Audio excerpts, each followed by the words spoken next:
every day before supper time. She'd go down and buy the truck patch. Hey, this is Heath from Cereal at Midnight. A mess of poke salad and carry it home in a toast salad. Keep listening. Play that rock and roll. You got your granny. Everybody said it was a shame, cause her mama was a working on a chain gang. Oh.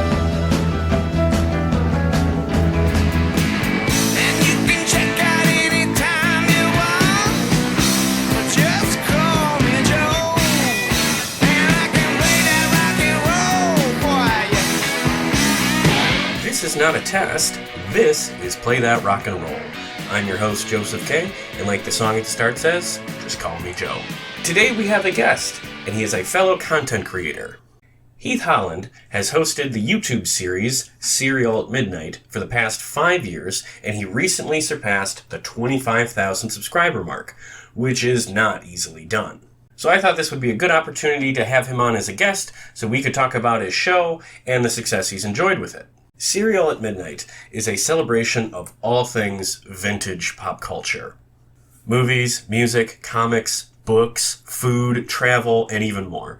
One particular area of Heath's expertise that draws a large audience is physical media collecting, as a significant amount of his content is conversations around vintage thrift store finds and also the newest disc releases from various distributors. I think physical media collecting is something that should interest any fan of music from the rock era, as almost all of our favorite songs were originally released on either vinyl, cassettes, or CDs, and many of us maintain those collections. So over the course of this interview, we discuss how Cereal at Midnight came to be and what viewers can expect to see on the channel now. Naturally, we discuss record collecting and some of the pitfalls modern fans can stumble into, and then we dive into a subject close to Heath's heart, Elvis Presley. Heath has produced several videos about the king, such as a tour video of Elvis's birthplace in Tupelo, Mississippi. From there, we discuss why Elvis means so much to him, and we also go through some of the other pop culture locations that Heath has covered on his channel. If you'd like to learn more about Heath and Cereal at Midnight, I would recommend you check out his website, cerealatmidnight.com, and of course, his social media pages on Facebook and Twitter, and most importantly, the YouTube channel itself. If you're a fan of any sort of vintage pop culture, you're going to find something you enjoy there. Also, if you like the work that he does on his YouTube channel, I would also recommend you take a look at his page on Patreon as well. We will talk more about it in a bit, but I can tell you from personal experience that the stuff he puts on Patreon is stellar. And if anything we discuss in this conversation strikes your interest, I think you will find great value on his Patreon, as that is where he really takes it to the next level. Okay, so with that, here's my conversation with the host and creator of the YouTube series Cereal at Midnight, Heath Holland.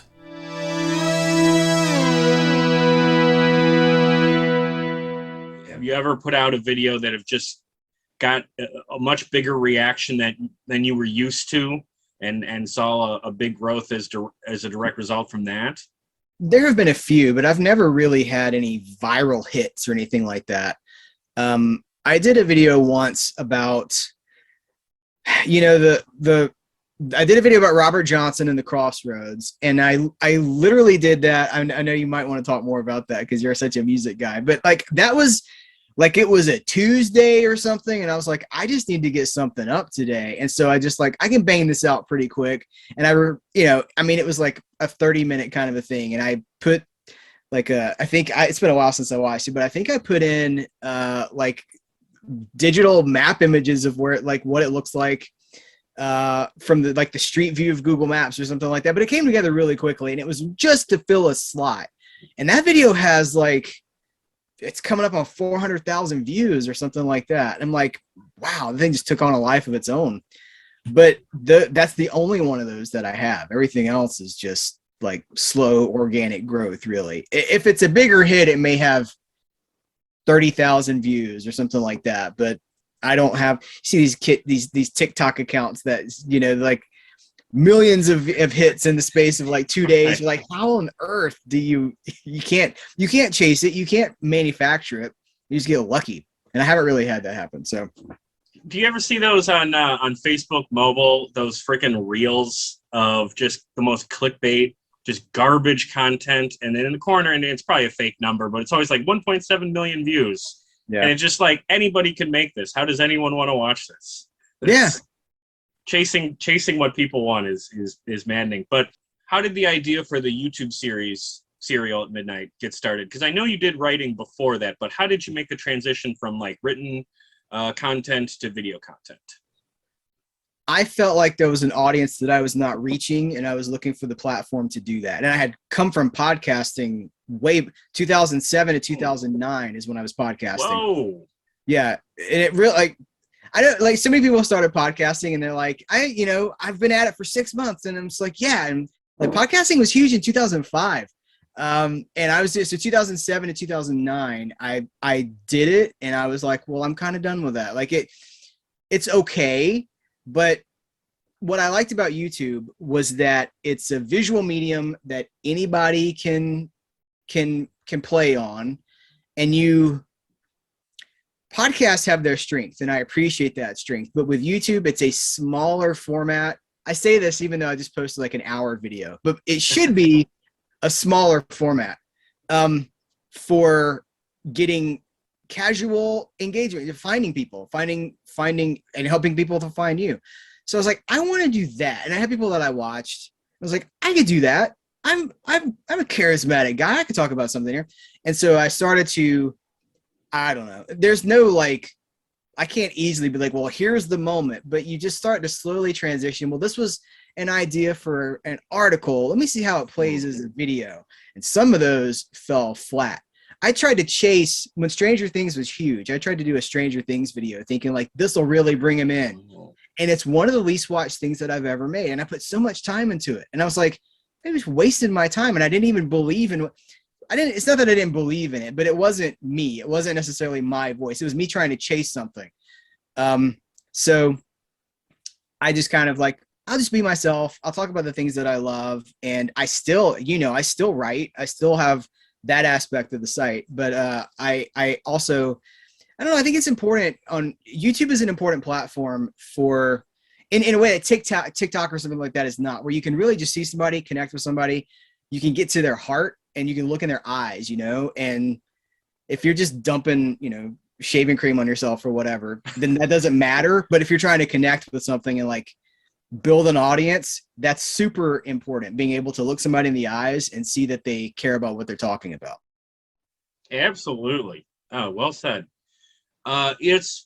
So you started doing like podcasts back in 07. I was back in high school back then, and I remember I had a friend who told me about what they were. And I remember in high school, I thought that idea was awesome, but I just didn't have the tech to even, try to begin.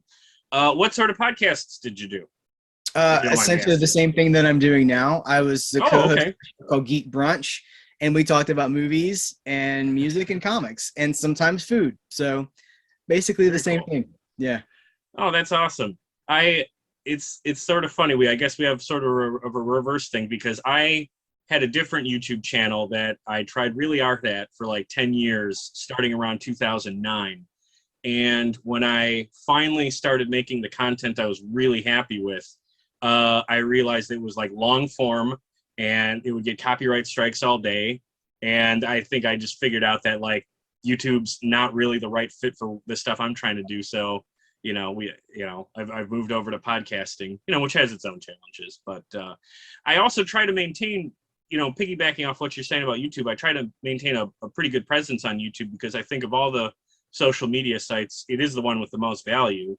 And as like a content consumer, I think you get the most bang for your buck out of it. And your channel is a good example of that. So for those who might not be familiar with your channel, can you give an overview of what Serial at Midnight is and what people can expect to find if they check out your channel? Sure. So I'm a lifelong nerd. I mean, I love comic books and, all kinds of movies. As I've gotten older, I've embraced all kinds of movies like film noir and classics and stuff like that. But for the longest time, it was like horror movies and science fiction and Spielberg, Indiana Jones and Star Wars, all that stuff. I love music of all kinds of genres. I love travel, and I just try to bring that to my channel. And it does tend to focus mostly on movies because that's what most people show up for.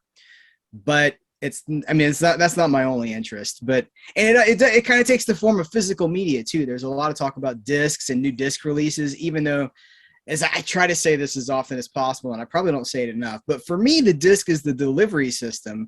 And it's important to talk about the delivery system, but it's what's on it. If you're holding up, you got a Sun Records shirt on. If you're talking about like, hey man, check out this limited pressing of Elvis Presley's first album. Look at the colors on this cover and look at the way that the dot matrix, whatever. Like if you're talking about that, well, you're not talking about Elvis or his music. And that is way more important than the so it's both important, it's both fun to talk about, but I try to really, that's my focus, that's the gateway, right? Well, we're talking about this new release from so and so, but let me tell you why I love it. Let me tell you why I love this thing. So movies, music, comics, I think that's about it. That's quite a list. How often do you upload? Is it weekly or is it even daily at this point? It's pretty much daily. It's usually 4 days a week. Wow. And sometimes it goes, I'll tell you this, I did a 19-day stretch of daily posts and it just about broke me because I was trying to see if I could do, I was like, here's the thing about YouTube. They will reward you for however hard you're willing to work. So if you post, when I started the channel in 2017, I was posting once a week, one video a week. I was posting a lot more than that on the site, written reviews, but more than that on the site, but one video a week. And it wasn't growing great. It wasn't like setting the house on fire. And so my wife was like, you need to double down on this. You need to go harder. And that's kind of what I was saying, like transitioning these written reviews into, or these written articles into, will this work as a video? So I went to 3 videos a week and immediately that unlocked it. And then I learned, well, if you do 5 a week, even more people see it. And it's because, of course, YouTube is promoting those to other viewers because they just want you to watch. They don't care what you're watching as long as you don't get up and go make a sandwich. They just want you there in front of the TV or your phone or whatever. And I was like, well, let me try 7 days a week and see how it goes. And it was working, but it wasn't working for me because it's just too much. But saying that, I do think that I should probably get back to posting shorter more often. So if I could do 5 days a week or 6 days a week, I'm thinking about it. But shorter content, not hour-long videos every. Yeah. That's what's hard, right? Because you see, like once I start talking about something, I tap into my passion, and it's hard to just go like and just turn it off. Yeah, I know what you mean. I mean, I think my YouTube channel is held back only by the fact that I have irregular posting. I don't have a content I can put up on a regular basis, and I think that holds me back. Unfortunately, still haven't something I've figured out just yet, but we're hopefully working on it. So. Of that regular content, the stuff that's coming out, every other day, what is the most typical stuff that subscribers will see? No, they're probably going to see me talking about some new disc release from some company. Okay. But I will be finding ways to, in that video, okay, they're going to see me talking about like the new Hard Target 4K release. Oh. Great pick. But I will be using this as a jumping off point to talk about Van Damme and to talk about the action movies of that era and John Woo. And, it's a springboard. The new release format is a springboard for me, but it's all tied to a disc most of the time. I'm trying to get away from that. But when I do try to get away from it, the views go down. So stuck. Yeah, the movie fans are definitely pretty extreme. So okay, well, what are examples of stuff that you like to produce on a more occasional basis? I think particularly about all of the interesting conversation videos you have with some of your recurring guests. Well, I love to talk to interesting people that have passion for what they're doing. I love to be able to connect with whoever. If it's a musician or if it's a director, I've been fortunate to talk to some film directors. Anybody that I can that I feel like I can connect with, I love to reach out to those people. And on the note of what we were just talking about, those videos traditionally do not get the same amount of views as me talking about Hard Target. And that's kind of messed up. I could, this is directed by John Woo. If I interviewed John Woo, more people would watch me talk about this disc than talk to John Woo. That's kind of messed up, but I still want to talk to John Woo, you know? Do you think it is restricted to the length of a video about a disc versus like an interview? Do you think like just the timeline or the time frame of how long it takes to watch a video reviewing a Blu-ray is just like is more appealing to some people because it's like, oh, this is only 10 minutes, I can watch that, whereas if you had John Woo on, that would probably go 45 to an hour, and then maybe people are turned off by that? Or is it that the physical media collectors are just so enthusiastic and really only want that content? I think it's the last thing. I think it's the physical media collectors, because I have tried shorter form things, and I do shorter form things, but once a month I do this video called Fresh Flavors, and it's all the new releases that have come out, and they run an hour.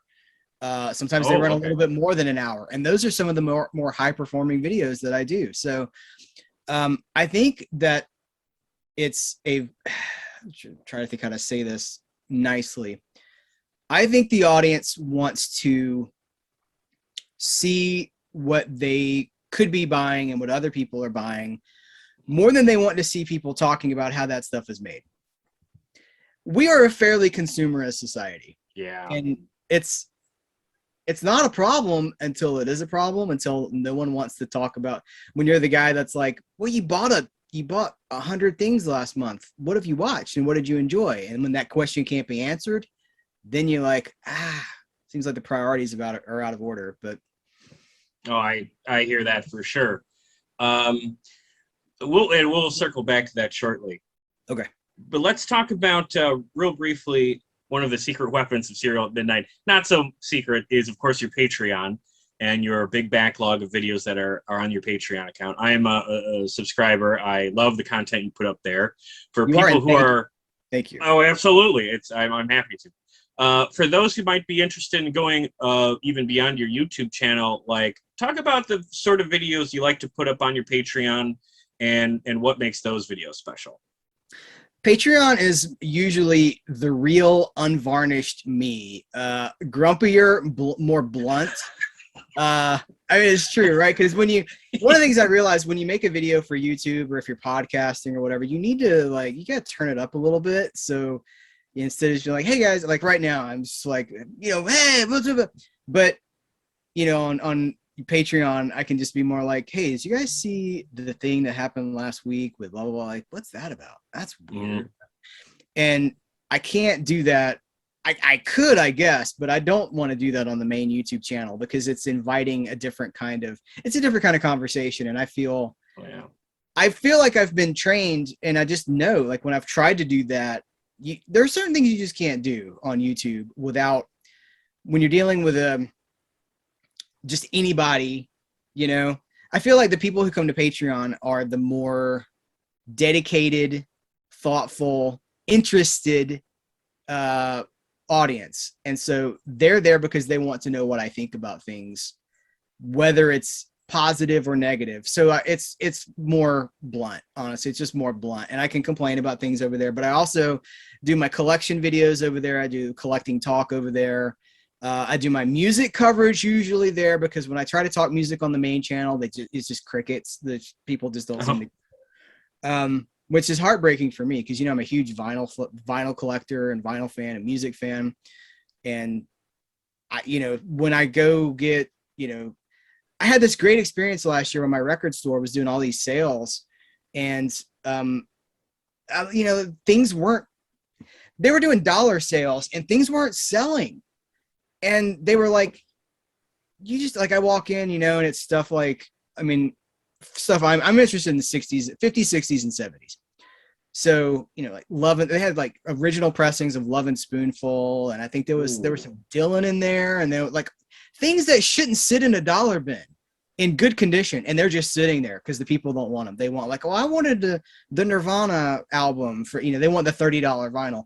And it got to a point where I was buying those, and at some point they were just like, hey man, just come take what you want. They're just sitting here. So just, and it was like, I don't even remember. It was like 1,000 records. Like I brought home like 1,000 records, and I talked about some of that on the main channel, and the audience just didn't care. But on Patreon, you know, it's already kind of a bonus, right? So like, here's item by item what I got. So if you're a Patreon supporter, you haven't seen that video, my friend, those are all, it's a series. There's like 4 or 5 of them. And I'm like, here's what I got today. And it's I don't know if I got to that one on Patreon, but I do know that when I first subscribed to your channel, I did hunt through your channel for vinyl and music related content. And we'll talk about this one, you know, your conversation about Elvis movies with C. Courtney Joyner. That was awesome. You know, I guess that's why I'm a patron, because I love your music content. You know, I'm a music guy, obviously, and I think you do great stuff on that. So, yeah, bummer that it's not the big hit that the physical media stuff is, but hey, you're getting an audience, so you can't. It's a good problem to have, I guess, right? I'm not going to stop doing it. I'll keep doing it. I'll keep trying, and it is my channel, and I'm not going to not talk about something just because somebody doesn't show up. I guess the pressure that I feel is if I put that video up on a Tuesday and it does not seem, if I put a music video up on a Tuesday and it doesn't connect, I better get something up there on Wednesday that does connect. So I'll still do it. And like right now, my wife's out of town, and it's just going to be like a vinyl palooza here. I'm just like records. Nice. Very cool. Okay, well, let's talk a little bit about what draws so many people to your channel, but the music side of it, the physical media collection. Yeah. So my biggest collection of any sort of media is records, and I love my collection, and I've been collecting since about 2009.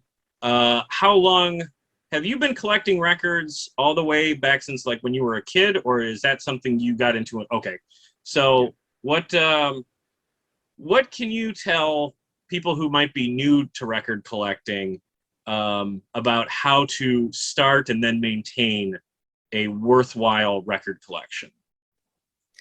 It's interesting because it's changed so much in just a few short years. I grew up with records. Records were my first format. They were what was, I'm older than CDs. So records are what it was when I was a kid. I'm in my 40s. And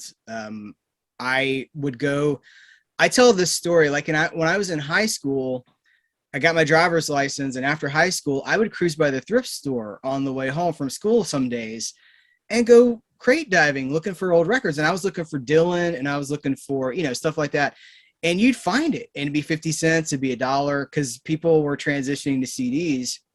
I think people tend to go for the cheapest format that's around. And right now, the cheapest format is CDs. Nobody wants them, and you can pick them up.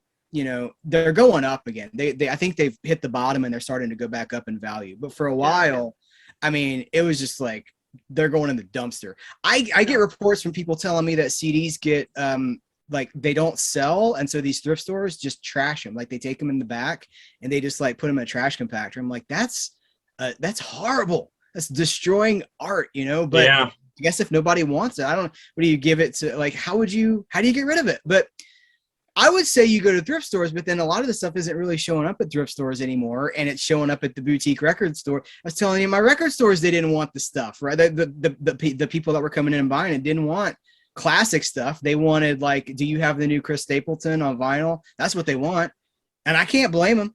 But I would say if you want to build a record collection, first of all, start with what you love. What are you interested in? And find those. You can get it everywhere now. It's crazy to see, like, Walmart has vinyl, and what's that store that's like in the mall? Urban Outfitters. Like Urban Outfitters has vinyl. You know what I'm talking about? Like it's everywhere. So I was in Ollie's this past weekend, Ollie's Bargain Outlet, and they had a bunch of Garth Brooks on vinyl, and I was for $7.99. I was like, that's cheaper than the cassette tape back in the day. It's $7.99. Right. It's everywhere, but don't buy the thing when people start talking about physical media. Don't buy it for status. Don't buy it for because it looks cool. Buy it because you're interested in it and you want to listen to it. So buy stuff that you'll listen to, and you can experiment. But a lot of people get hung up on the appearance of things. They get hung up on like wanting to fit in, or subcultures as a way of identity.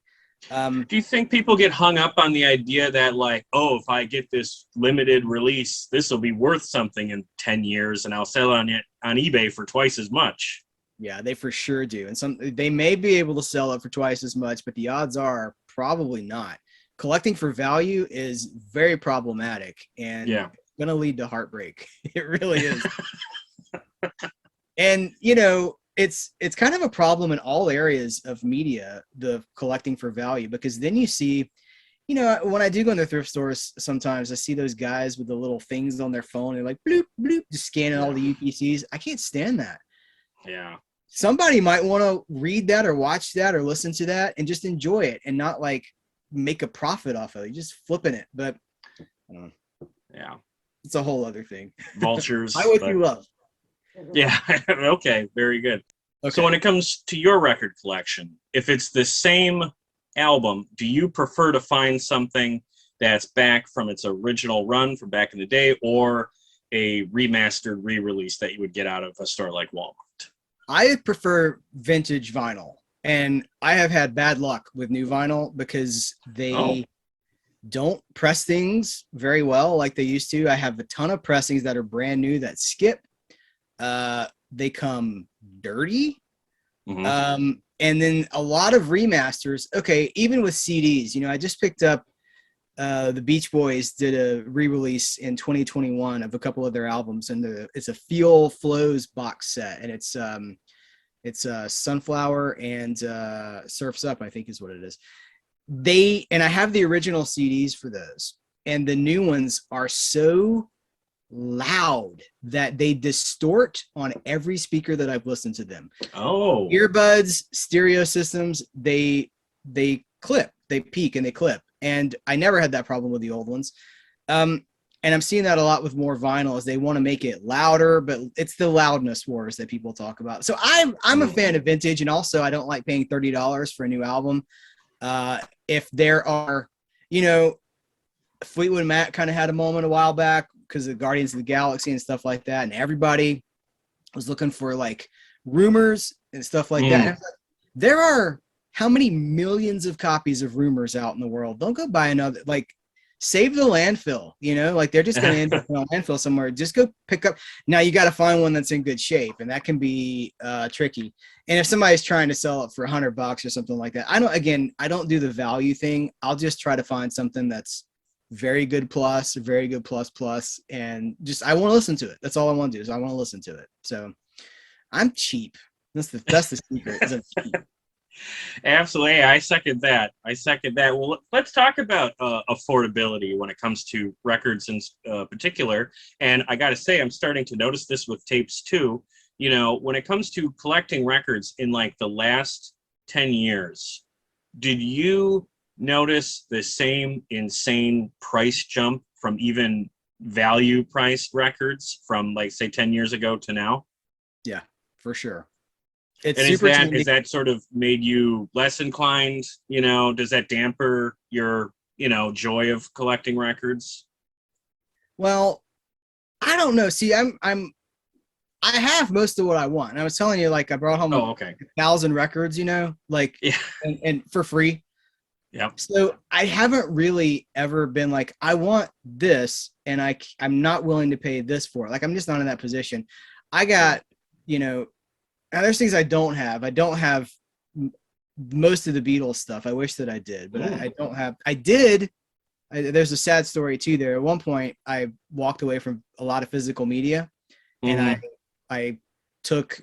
It was after a breakup, and I took boxes of records to the thrift store, and I just set them outside. And there was like White Album, Sgt. Pepper was in there.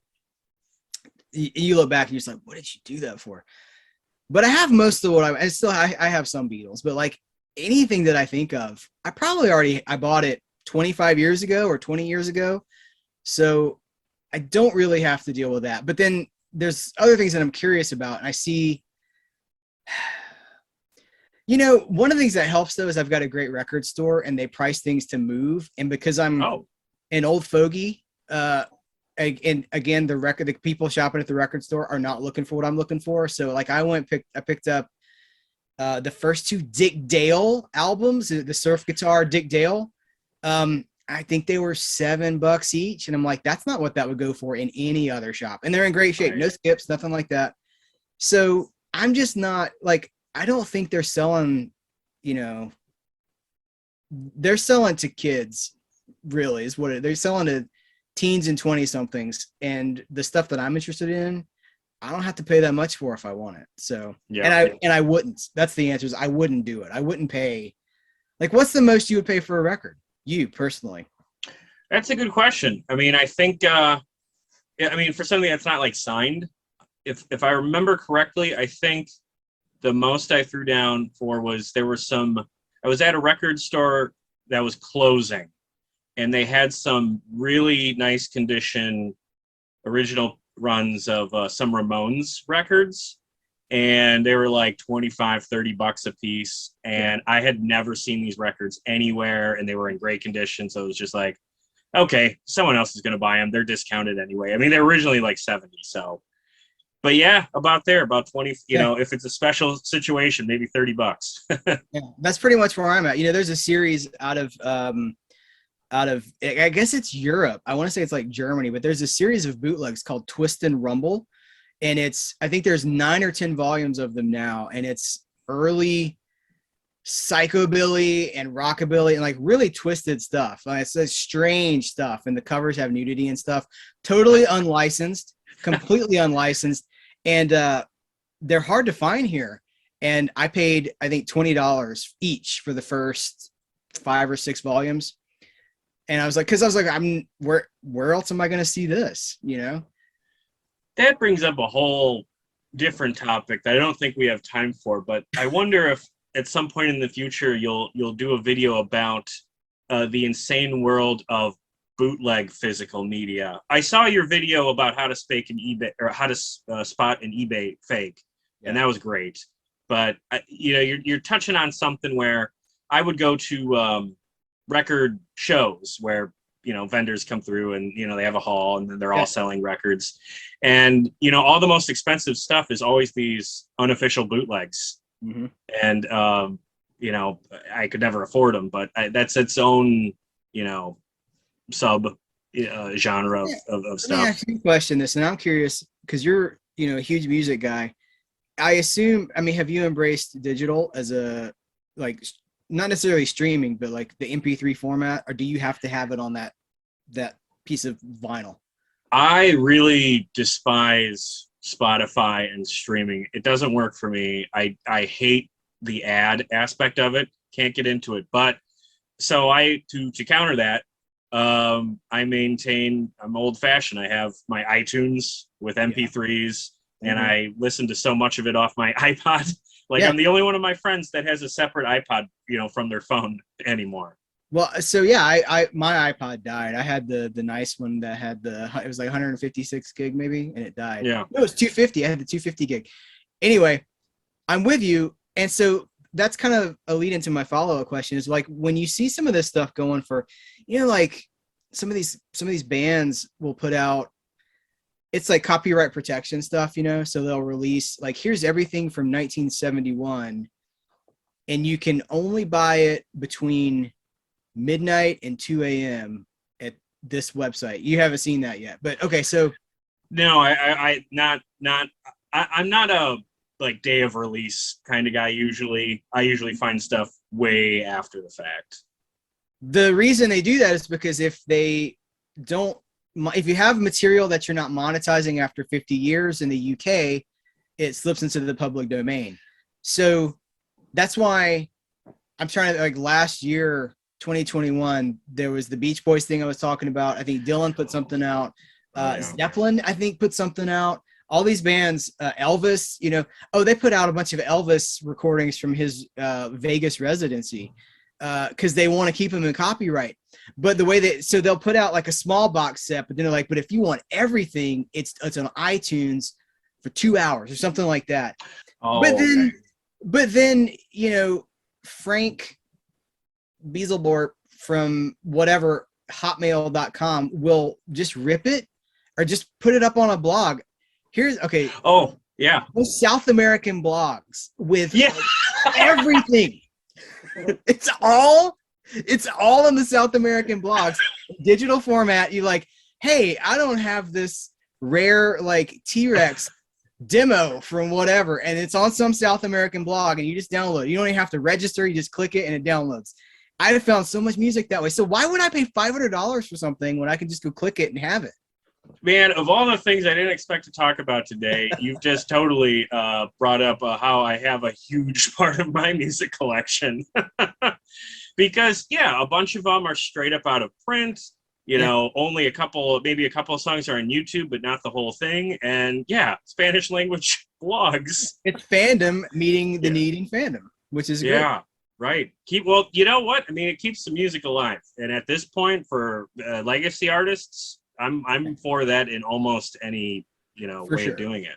Yeah. So that's funny. Okay, one last thing on physical media, because going back to the extreme rise of prices for vinyl. What I'm seeing now is that is now happening to cassette tapes, and that totally blows my mind because like my first car had a tape deck. So I would go to Goodwill back in high school and buy tapes, and listen to tapes. And even back then, I found tapes to be a pretty frustrating format. The artwork is so small that it's not worth looking at. And the music quality of all the formats I've encountered is the lowest. Do you think the tape resurgence is, do you think that's audiophiles, or do you think that's people who are like missed the boat on records and want to be ahead of the curve on a different medium? I think it's a form of hipsterism. I think it's okay, sure. And you see the same thing with VHS collectors. And listen, I'm not knocking it because I have VHS. I got a stack of cassette tapes right off frame here that you can't see. I got ZZ Top over there I'm looking at.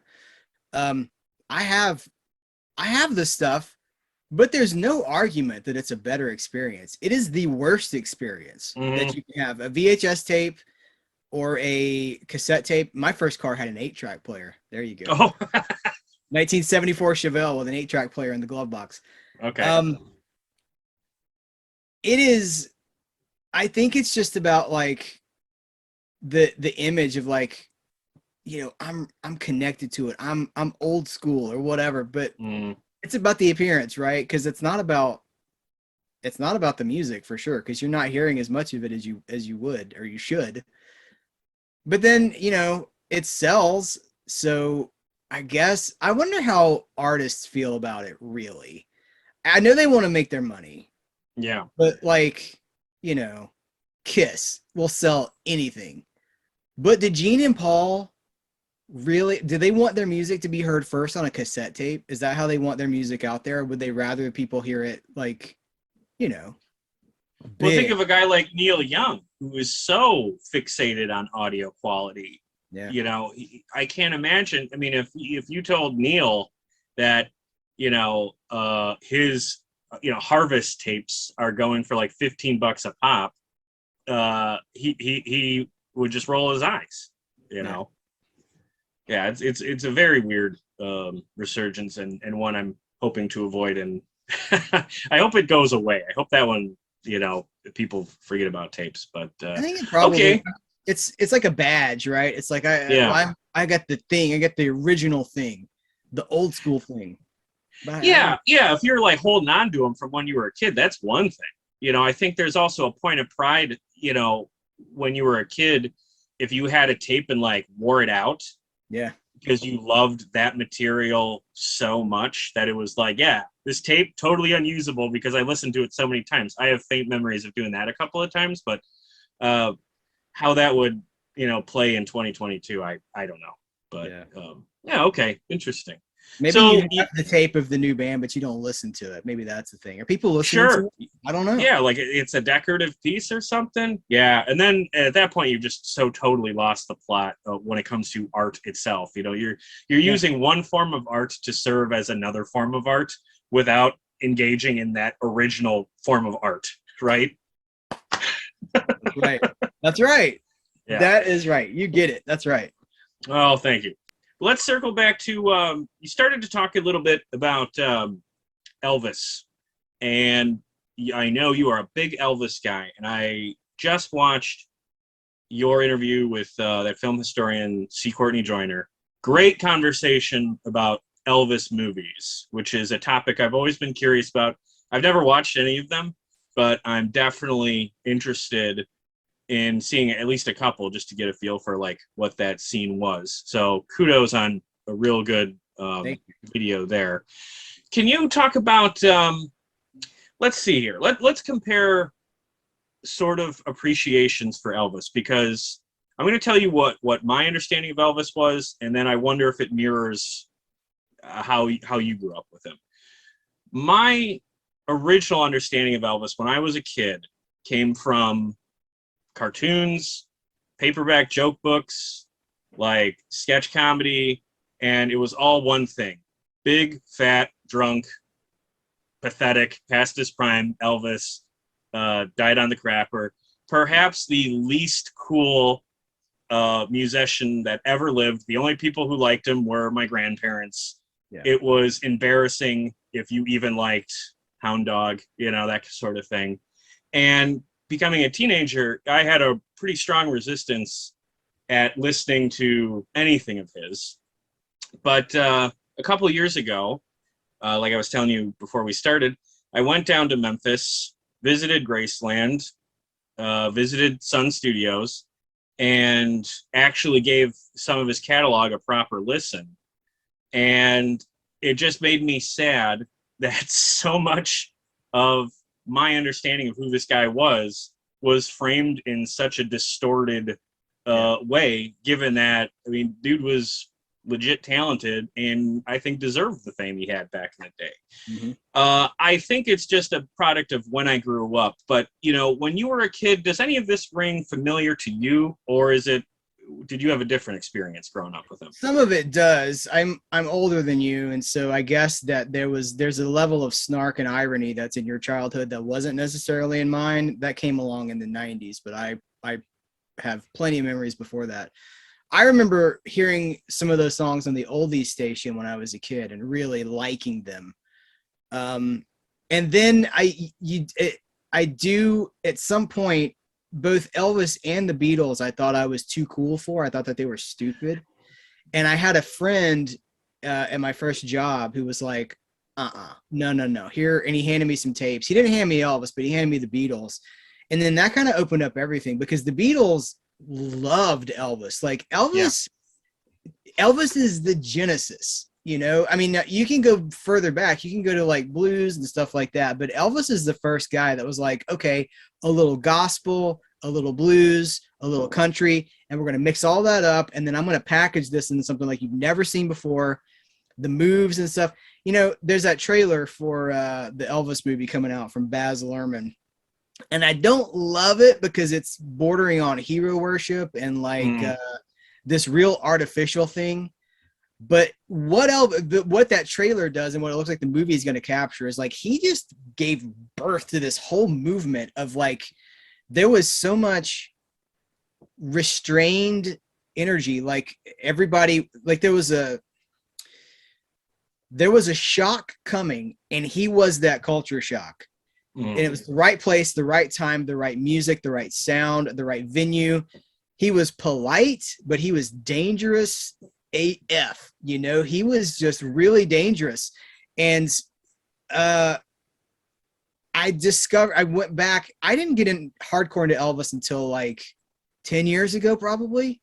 Because I kind of had that thing, where I was like, well, he's great. I recognize it's this thing where like I recognize his influence, but I don't connect with it.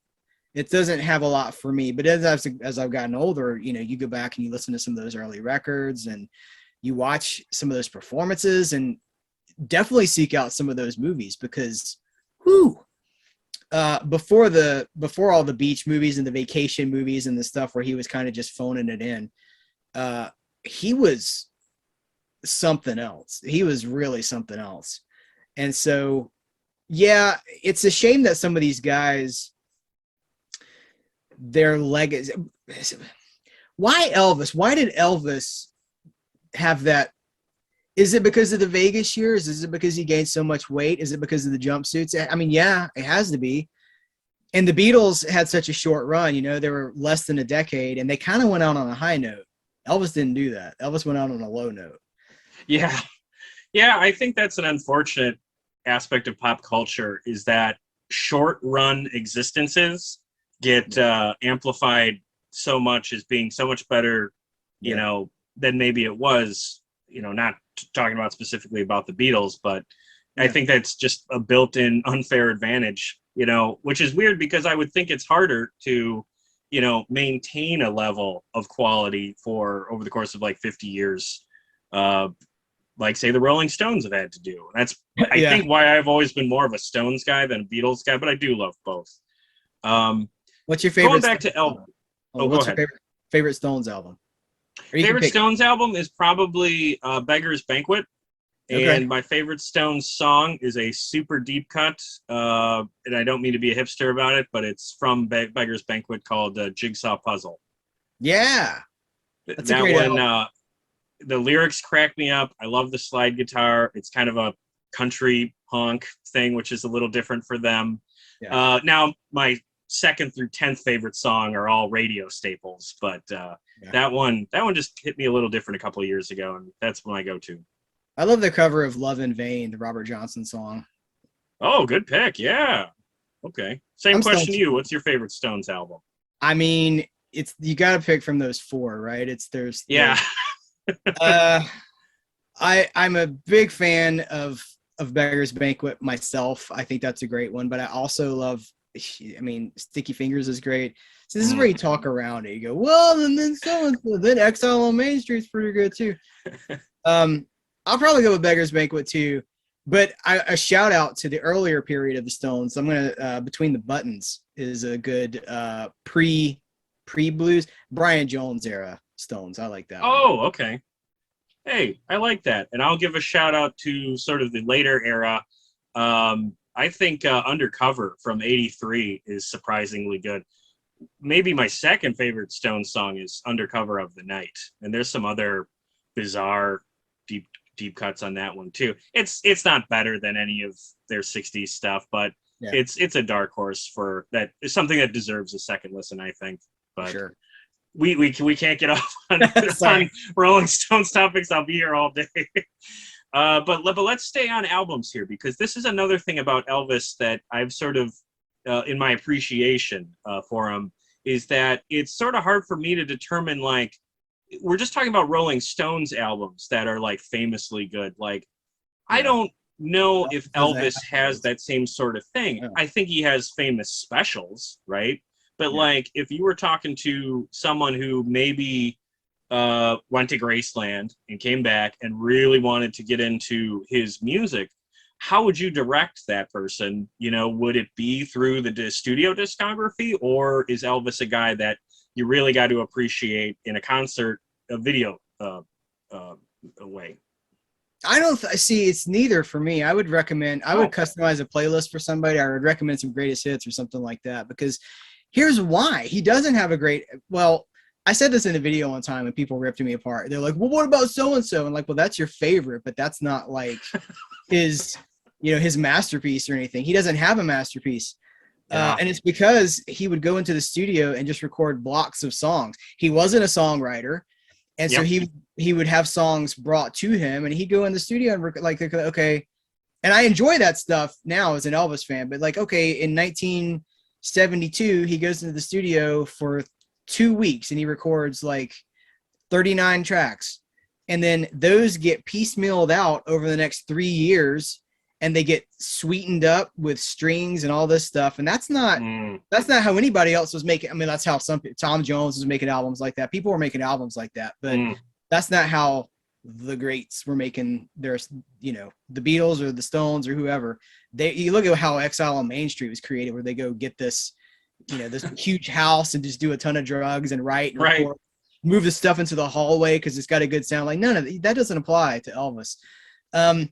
But there's lots of greatness there, and if he believed in something, he would really focus in on it and do everything he could to make it shine. So for me, I think that those early years are pretty spectacular. The mid 50s stuff. Are there any specific compilations that you know of that kind of thread the needle of getting the right tracks, that would be suitable for like a beginner? There is, let me look it up. I got it on my phone because I keep my music Nice. on my phone. Nice. The Essential Elvis Presley. There's a 3-disc compilation called The Essential Elvis Presley, and it starts at the beginning as it's loading right now. Yeah. I don't know why it's taking so long. Starts with That's All Right, Mystery Train, which is great. Freaking love Mystery Train. Blue Suede Shoes, all that stuff. And then it goes through the best of his soundtrack stuff, which, say what you will about the movies, and it's all hit or miss. It's all hit or miss, but the hits are good. And there's stuff there. And then when, like the Viva Las Vegas is from a movie. That's, if you want to start with Elvis, I'd say start with Viva Las Vegas probably because it's the most accessible. Yeah. And I love that song too. And then he kind of rediscovers in the late 60s that like, wait, I'm kind of tired of doing these terrible movies, which I like some of those terrible. I like a lot of those terrible movies, and they're not all terrible, but that's the consensus. Right. He comes back. He's like, it gets really serious about it. And out of that, you got Suspicious Minds, and you got A Little Less Conversation. That's a great one. Lost Man, that's a good one too. Yeah. Polk Salad Annie, which is in the movie. What is that movie? Ford v Ferrari. They play that song 3 times. That was my joke when I saw Ford. Now it's not the Elvis version; it's an instrumental. But I was like, you can judge a movie based on how many times they play Polk Salad Annie, and they played it 3 times in the movie. And then it kind of descends from there into the bloated, syrupy. Moody Blue is one of the last Elvis songs, and for me, it's like that's not even Elvis, but yeah, somebody's gonna hear this in a bit. That's my favorite Elvis song, and you're not wrong if it is. So, yeah, I would say that. And if you, as a visual point, start with the '68 Comeback Special if you want to see him really. What the music was capable of. He's at the peak of his powers in the '68 Comeback Special. When you seek out physical media of Elvis material, do you have to do some pretty serious research first? Because one thing I know about Elvis is the man has, and it's not his fault, but he has more compilations than he probably has recorded songs. Yeah. So if you're going to a record store and you see an Elvis record or an Elvis CD, like, do you have to know? I mean, does that drive you nuts as sort of a physical media collector? Yeah, it does. You have to know what you're looking. And well, at some point you just have to be like, you pick it up for the songs that you like on it more than if you go into. I picked up some of those from that free record or the dollar records or whatever. I'm like, well, this has songs that I like on it. This is a compilation. Even the official, I have an Elvis box. So there's an essential. It's a CD box set from, I guess it's from RCA, and it's like pretty much everything. I think it's 80 discs, and the way that his catalog is done is like certain track, like they put out a new album that had 2 new songs on it, or it would have 1 new song on it. They'd be selling the older stuff, but you got that 1 new song, and that was official stuff.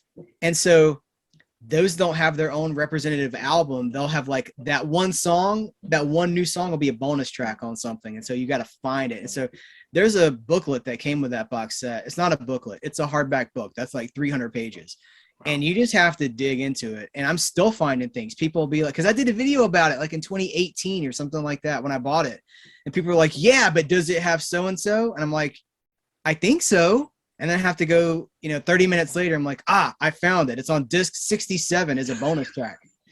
That's frustrating, but that's just the nature of his catalog. It's kind of a mess. Not kind of, it is a mess.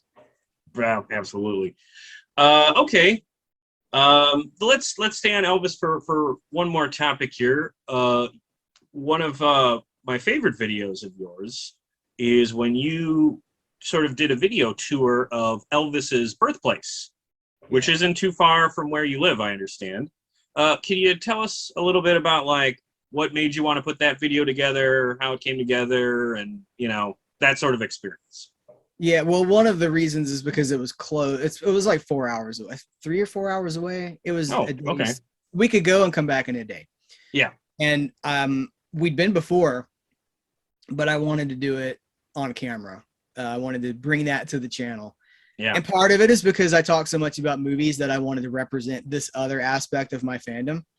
And I thought that people would connect with it, which they didn't really for the most part. It sounds like you did, which is great. I did. Yeah, that's great. It finds Yeah. people that it's people will find it, but Yeah. most of my audience, like 99% of my audience, was like, no, thank you. But because I am an Elvis fan, I wanted to go pay my respects. His birth home was in Tupelo, Mississippi. He was born in Tupelo, and the church, they've kind of put everything in this one square. So the church where he went to as a kid, that's right there, and then the home is right there, and there's this museum and souvenir shop, of course.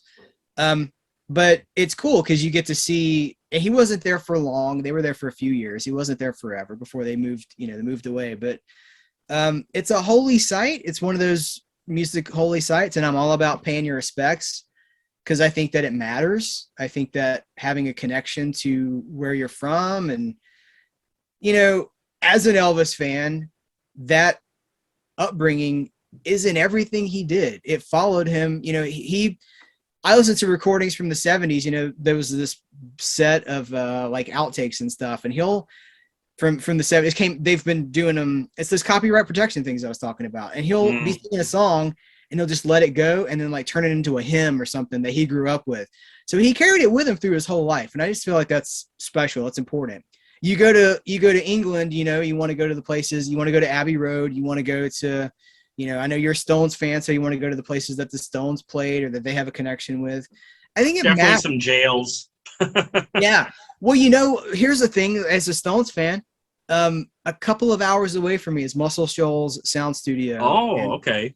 It's in that area. They wrote Brown Sugar in the bathroom of one of these recording studios. I've never been. It's like 2 hours away, and I've never been. So I'm like, well, the next time I go, I'm making a video about it. But then that changes things, right? Because you're like, well, when I go, I have to make a video about it. I'm not going I'm going as work, but that's the double-edged sword. Right. I know that feeling too, because there are definitely, that's something I would like to do on my channel as well, is to go to certain places that, music fans don't necessarily know about. I think that's why I like that Elvis birthplace video so much, is because it was just like, oh, I didn't even know that was a site. And I know Elvis's birthplace isn't the only location you've done a tour at. Very briefly, can you give a couple more examples of places you've taken Serial at Midnight to, and what fans can check out on your YouTube page? I went to Metropolis, Illinois, which was a lot of fun for me. Because I love comics and I love Superman, and this is a town. They're not really associated with any Superman mythos or whatever, but they have embraced their name as like the home of Superman. So in the town square, there's this huge statue of Superman in the red cape and the blue suit, and there's a Superman museum that has a ton of Superman memorabilia and Supergirl memorabilia, and they would do they have a festival of people from Smallville come once a year and have this big, like, it's amazing. I went in the off season, and let me tell you, man, there was nobody there. I was walking around this town by myself. It was cool, but it was also like, it would have been better with more people. Oh, some of these I forgot I did. I'm looking at them, I'm like, oh yeah. We went to Expedition Bigfoot in North Georgia. I took my daughter to Expedition Bigfoot. That is a 2-minute video. Because there's just not that much to see or say. But it was really cool. It's this Bigfoot museum in North Georgia. I did a video from there, or about there. There's a local like cowboy bandit here from the 1800s called Bart Thrasher. And I went to his grave and did a whole video about the story of the outlaw Bart Thrasher. And what's interesting about that is that his relatives have contacted me. They see the video and they're like, well, this is one side of the story. And I'm like, well, what's the other side? And then they never come back with anything, because he was an outlaw and he did kill people. That's just how it goes. Yeah. I did one at the World of Wheels in 2018, which is a car show. Robert Johnson Crossroads. Yeah, it's about to cross 400,000 views. Robert Johnson, Delta Blues, and the Real Crossroads. That's a fun one. Yeah, that's a real good one. I went to the U.S. Space and Rocket Museum, Rocket Center in Huntsville, Alabama.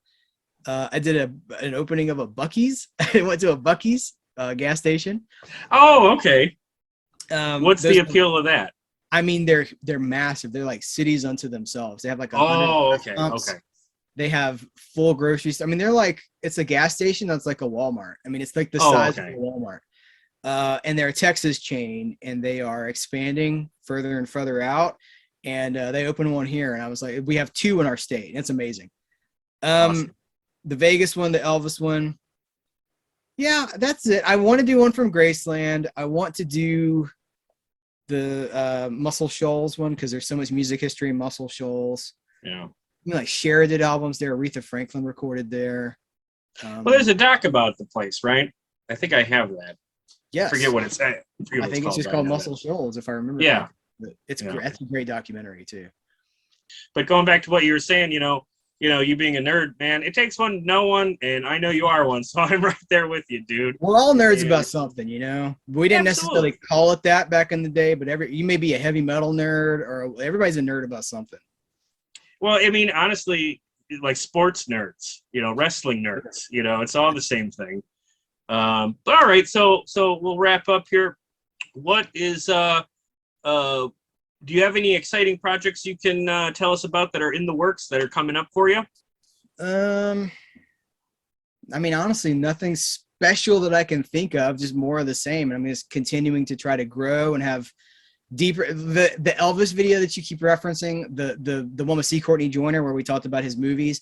I love doing that. I want to do more stuff like that, things that are informative and that aren't just like, hey, this came out and here's why I like it. I want to be able to lead you to things that you have like a very clear, like, oh, I need to check this out. I want to keep talking to cool people like yourself. Thank you so much for inviting me to do this.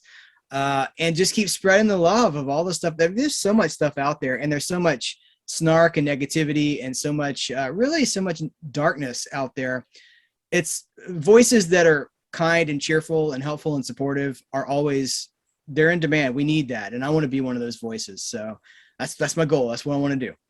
Absolutely. Really well said. And I think you just hit it on the head why more than anything else that I am such a fan of your channel, your Patreon, everything that you're doing. Like I see that you have a mission with what you're doing with your whole channel and setup, and man, count me in. I love it. And, congratulations again on the success. Thank you. I know you're going to keep pushing away to more and more as the years go by, and I'm just happy to be along to watch it. So thanks so much for coming on, dude. This has been awesome meeting you. Real fun. This has been great. Thank you so much. I appreciate it. And that was Heath Holland, the creator and host of the YouTube series Serial at Midnight. I need to thank Heath for being such a fantastic guest, as it was wonderful to discuss his insight, expertise, passion, and body of work that he has put on that channel over the past 5 years. Thanks again, Heath. Hopefully we'll have you back soon. Otherwise, be sure to check out his website, serialatmidnight.com, and also his pages on Facebook, Twitter, and most importantly, YouTube. And again, if you enjoy any of it, I would really recommend you take a look at his Patreon page, as there is a mountain of great material there as well. All right, that's it for me. Thanks for joining us, and keep rocking. Hey, thanks for listening. If you enjoyed this episode, please remember the big 4 things you can do to support this show that don't cost a dime. Number 1, listen to the show. If you're hearing this now, that means you did this part already. Thank you. There is an infinite amount of content out there, so you choosing to spend some time listening to this show means a great deal to me. Number 2, if you like what we did here, please recommend this show to family, friends, or anyone you know who's looking for a podcast, particularly about music. Share our links in Facebook groups, subreddits, and recommendation threads. Whatever you can do is highly appreciated on my end. Number 3, find us on social media. Follow us on Twitter @PlayThatPodcast. Like us on Facebook facebook.com/playthatpodcast. And subscribe to our YouTube channel at youtube.com/c/playthatrock'n'roll. Lots of great material, like photos and vlogs, on all 3 platforms, as Play That Rock and Roll is very much meant to be a content hub as well as a podcast. And finally, the big ask. Number 4, please give us a 5-star rating and a positive review on Apple Podcasts or wherever you get your podcasts. I know this part is a hassle, but it really does help the show a great deal. Not just because it affects the algorithm, but also because it gives me something I can point to when pitching this show to potential guests. The more social media followers and positive ratings the show has, the better chance I have for booking high-profile guests for interviews. So if you take a moment to give us even just a 5-star rating, you are actively giving us a tool to do bigger and better things here. But whatever the case, I appreciate any and all efforts you take to support us here at Play That Rock and Roll. Be sure to join us next time for more great stories and music from the world of classic rock.